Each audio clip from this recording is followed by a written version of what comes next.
శ్రీ సచిదానంద సమర్థ సద్గురు సాయి మహారాజ్కి జై. సాయి బిడ్డలందరికీ కూడా సాయినాథన్ ఆశీర్వాదాలతో మనము నిన్న 46వ అధ్యాయాన్ని ముగించుకున్నామండి. మనకి మంచి మేకల గురించి కూడా తెలుసుకున్నాం కదా. మరి ఈవేళ 47వ అధ్యాయంలో బాబాగారు చెప్పిన వీరభద్రప్ప చెన్నబసవప్ప పాము కప్ప కథ ఇందులో ఉంటుందండి. ఇది 47వ అధ్యాయంలో. మరి దీన్ని మనం ప్రస్తావించుకుందామా. గత అధ్యాయాలలో 2 మేకల పూర్వ వృత్తాంతమును బాబా వర్ణించెను. ఈ అధ్యాయమును కూడా అట్టి పూర్వ వృత్తాంతముల వర్ణించు వీరభద్రప్ప యొక్క చెన్నబసవప్ప యొక్క కథయులు చెప్పుదము. ఇందులో ఇద్దరి ఉంటుందండి. ఇది కూడా చాలా అద్భుతంగా ఉంటుందండి. ప్రస్తావనకు వస్తే శ్రీ సాయి రూపము పావనమైనది. ఒకసారి వారి వైపు దృష్టి నిగిడించినచో ఎన్నో గత జన్మల విచారములను నశింపచేసెదరు. అంతే కదా, బాబాగారి వైపు అదే అన్నారు కదా బాబాగారు కూడా, నీవు నా వైపు చూడు, నేను నీ వైపు చూస్తాను అన్నారు. అదేవిధంగా ఆయన కూడా మనము ఆయన వైపు దృష్టి చేస్తే ఆయన కూడా మన వైపు చూస్తారు. అదే కాకుండా గత జన్మల విచారములు నశింపజేస్తారు. ఎంతో పుణ్యము ప్రాప్తించున్నట్టులా చేయును. ఆయన్ని అదే తదేకంగా మనము వారి వైపు దృష్టి నిగిడిస్తే చూడండి ఎంతో పుణ్యం వస్తుంది. అలాగే వారి దయా దృష్టి మనపై పడుతుంది. బాబాగారి దయాదృష్టి కూడా మనపై పడుతుంది. మన కర్మబంధములను వెంటనే విడిపోయి మన ఆనందమును పొందేదము. అది మన ఎప్పుడైతే బాబాగారిని మనము ఆయన మీద దృష్టి పెట్టి ఆయన నామస్మరణతో ఆయన్నే ధ్యానిస్తూ ఆయన్నే తదేకంగా చూస్తూ మనం ఎప్పుడైతే గడుపుతామో ఇన్ని రకాలుగా మనకి ఎంత చూడండి గత జన్మ విచారాలను నశిస్తాయి, మనకి పుణ్యం ప్రాప్తిస్తుంది, ఆయన దయాదృష్టి మన మీద పడుతుంది, మన కర్మాలు అన్నీ కూడా నశిస్తాయి, వెంటనే విడిపోయి మనం ఆనందముగా ఉంటాము. గంగా నదిలో స్నానము చేయువారి పాపములన్నీ తొలగును. గంగా నదిలోని స్నానం చేస్తే పాపాలు పోతాయని చెప్పి మనము ఒక నదికి వెళ్ళినప్పుడు స్నానం చేస్తామండి, పాపాలు పోతాయని. అదేవిధంగా బాబాగారు కూడా అట్టి పావనమైన నది కూడా యోగులు ఎప్పుడూ వచ్చి తనలో మునిగి చూడండి. ఇందులో గంగానది స్నానము చేయువారి పాపములన్నీ తొలగును. అట్టి పావనమైన నది కూడా యోగులు ఎప్పుడు వచ్చి తనలో మునిగి తనలో ప్రోగైన పాపములన్నిటినీ వారి పాదధూళిచే పోగొట్టెదరా అని ఆతృతతో చూచును. చూడండి మనము అలాగే పుష్కరాలు వస్తాయి, అలాగే నదీ స్నానానికి వెళ్తూ ఉంటాము. ఒక మంచి దినాల్లోని నదీ స్నానం చేస్తే మంచిదంట అని వెళ్తాం.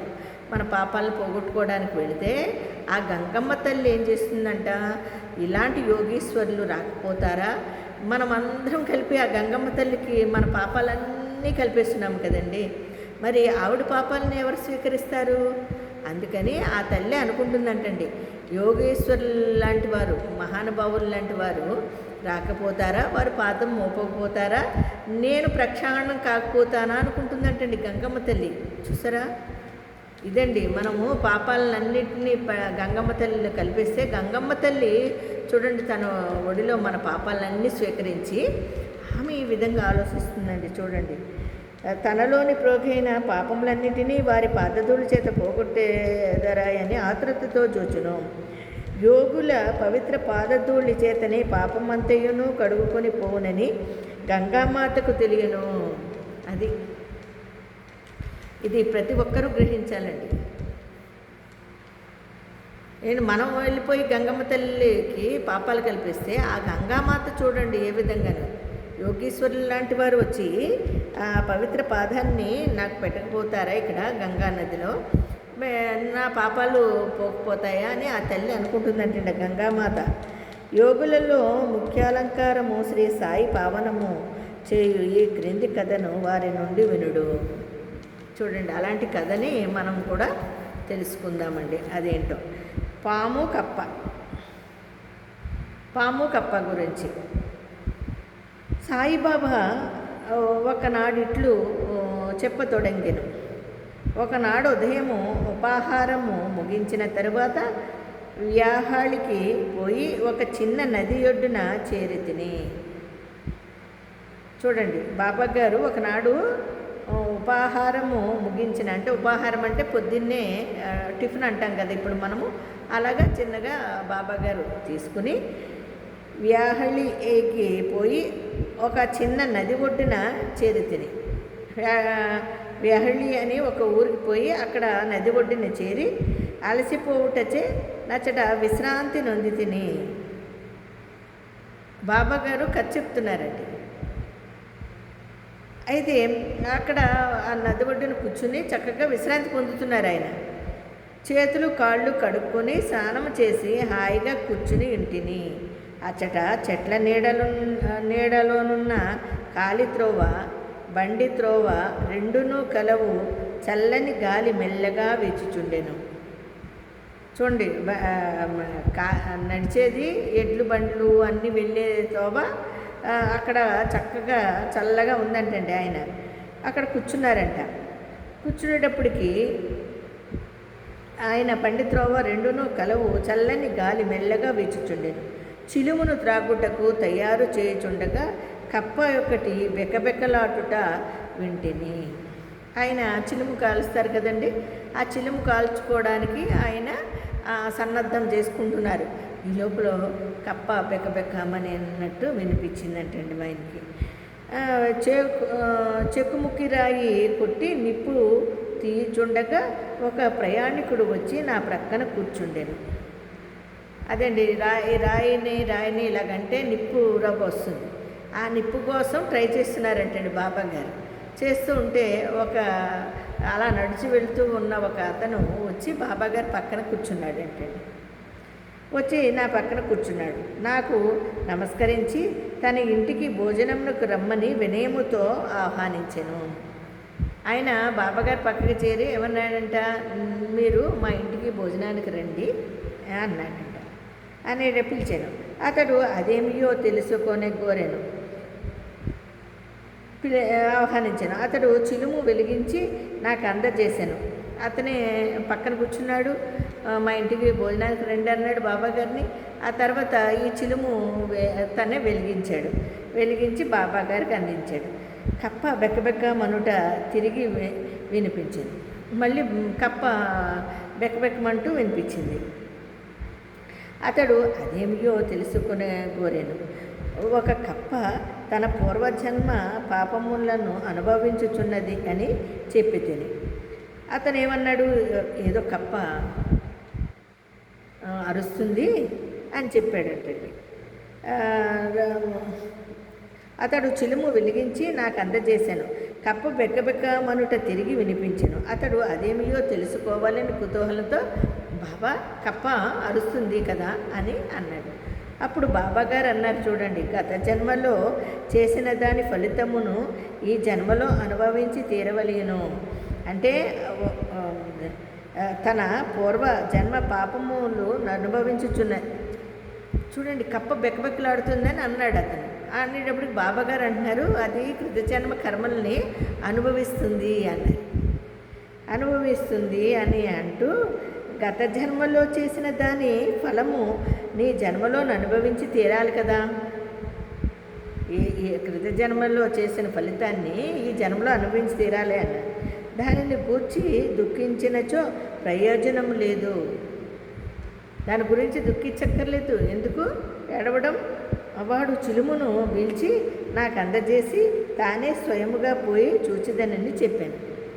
అసలు ఎక్కడ ఎందుకు అరుస్తుందో చూసి వస్తానని చెప్పి అతను అలాగా చూశాడు. ఒక కప్ప పాము చే పట్టుకొనబడి అరచుచుండెనని గత జన్మలో రెండును దుర్మార్గులే గాన ఈ జన్మయందు గత జన్మ యొక్క పాపములను ఈ దేహముతో అనుభవించుచున్నవని చెప్పి తిని. అతడు బయటకు పోయి ఒక నల్లని పెద్ద పాము ఒక కప్పను నోటితో పట్టుకుని ఉండుట చూచెను.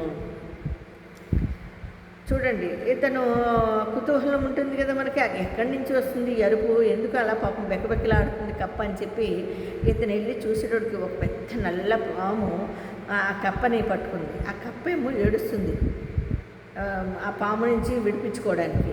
అప్పుడు బాబాగారు అంటున్నారు చూడండి, గత జన్మ యొక్క పాపమును ఈ దేహముతో అనుభవించుచున్నవని చెప్పేది. బాబా వచ్చి పెద్ద పాము కప్ప నోట్లో పెట్టుకుని అరుస్తూ ఉన్నది, పాపం దాన్ని చంపేస్తుంది కప్పని అని చెప్పి ఇతను వచ్చి బాబాగారు చెబుతారు. చేతి బాబాగారు ఏమంటారు, ఈ గత జన్మలో రెండును దుర్మార్గులే, ఆ రెండును పామును కప్ప కూడా దుర్మార్గులే. అందుకని ఈ జన్మయందు గత జన్మ యొక్క పాపమును ఈ దేహముతో కూడా, అంటే కప్ప రూపం ఎత్తి పాము రూపం ఎత్తి వాళ్ళిద్దరూ కృత జన్మలో కూడా బద్ధశత్రువులు, ఈ జన్మలో కూడా ఈ రూపం దాల్చి కూడా వాళ్ళు బద్ధశత్రువులుగా కొట్టుకుని వస్తున్నారు. అయితే ఈ దేహముతో అనుభవించుచున్నవనియు చెప్పి తిని అతడు బయటకు పోయి ఒక నల్లని పెద్ద పామును ఒక కప్పను నోటితో పట్టుకుని ఎండుటి చూచెను. అతడు నా వద్దకు వచ్చి 10-12 నిమిషములలో పాము కప్పను మింగునని చెప్పాను. ఇంకేముంది, ఇంకా చాలా వరకు మింగేసింది, ఇంకా కొంచెం ఒక 10-12 నిమిషాల్లో పూర్తిగా మింగేస్తుంది పాము కప్పని అని చెప్పాడు అతను వచ్చి. లేదు, అట్లు జరగనేరదు, నేనే దాని తండ్రిని రక్షించువాడను, నేను అచ్చడనే ఉన్నాను. పాము చేత కప్పని ఎట్లు తినిపించేదను, నేను ఇక్కడ ఊరకనే ఉన్నానా, దాన్ని నెట్లు విడిపించేదనో చూడు, నేను ఇక్కడే ఉన్నాను, నేను దాని తండ్రిని, దాన్ని ఎలాగ తినిస్తాను, నేను తినేవును, ఊరకనే ఉంటానా, నేను చూస్తును అంటూ చిలుమును పీల్చిన పిమ్మట మేము ఆ స్థలమునకు పోతిమి. అతడు భయపడేను, నన్ను కూడా దగ్గరకు పోవద్దని హెచ్చరించాను. పాము మీద పడి ఖర్చునని వారి భయము. అతని మాట లెక్కించయ్యే నేను ముందుకు వెళితిని. చూడండి, బాబాగారితో అన్నాడు, బాబా నువ్వు వెళ్ళకండి, వెళితే ఆ పాము ఎక్కడ కరుస్తుందో మిమ్మల్ని అని ఇతను అంటున్నాడు. అప్పుడు బాబాగారు అంటున్నారు, ఏం పర్వాలేదు ఓయి ఇట్లాంటిని, ఓ వీరభద్రప్ప.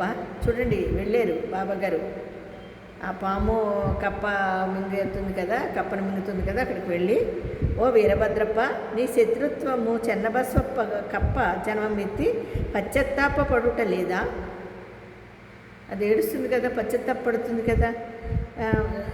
ఓ వీరభద్రప్ప, వీరభద్రప్ప ఎవరు, పాము, చెన్నబస్వప్ప ఎవరు, కప్ప. అయితే ఈ జన్మలో నువ్వు మళ్ళీ దాన్ని హింసిస్తున్నావు కదా, ఈ జన్మలో కూడా అదేమో పశ్చాత్తాపడుతుంది కదా. నీవు సర్పజన్మం ఎత్తినప్పటికీ వాని యందు శత్రుత్వము వహించి ఉన్నావా, ఇంకా నీకు శత్రుత్వం తీరలేదా, పాము జన్మెత్తావు కదా, అదేమో కప్ప జన్మెత్తింది, మీ ఇద్దరి శత్రుత్వం ఇంకా పోలేదా అని, సిగ్గులేదా, మీ ద్వేషములను విడిచి శాంతింపుడు అన్నారండి బాబాగారు. వాటితో మాట్లాడుతున్నారు చూడండి. ఈ మాటలు విని ఆ సర్పము కప్పను వెంటనే విడిచి నీటిలో మునిగి అదృశ్యమయ్యాను. పాము ఏం చేసింది, బాబాగారు మాటలు విని వెళ్ళిపోయింది. బాబాగారు చేదరించుకున్నారు కదండి, కప్ప కూడా గంతులేసి చెట్ల పొదలోకి వెళ్ళిపోయింది. అది కూడా బాటసారి ఆశ్చర్యపోయాడు. ఈ బాటసారి ఉన్నాడు కదా, చూస్తూ ఉన్నాడు, ఈ బాబాగారు మాటలు ఏంటి, ఆ చర్యలు ఏంటి, ఆ పాము ఏంటి, ఆ కప్ప ఏంటి, అతనికి అర్థం కాల. ఆశ్చర్యపోయి చూస్తూ ఉన్నాడు. మీరన్న మాటలకు పాము కప్పనెట్లు వదిలి అదృశ్యమయ్యను, పాము మీరన్న మాటలకి పాము వదిలేసిందే కప్పని. ఎలా వెళ్ళిపోయిందో చూడండి. వీరభద్రప్ప ఎవరు, చెన్నబస్వప్ప ఎవరు, వారి శత్రుత్వములకు కారణమేమి అని అతడు ప్రశ్నింపగా, అతనితో కలిసి చెట్టు మొదటికి పోయి తిని, ఆయనతో కలిసి చెట్టు మొదటి చిలుము కొన్ని పిలుచులు పిలిచి తనకి ఇచ్చి వృత్తాంతమంతయు నీ రీతిగా బోధించి తిని. బాబాగారు ఈ కథని ఆ బాటసారికి విన్నవిస్తూ ఉన్నారండి. మరి ఆ వెన్న ఏంటో రేపొద్దున తెలుసుకుందామండి. అంతవరకు అందరికీ సాయిరామండి.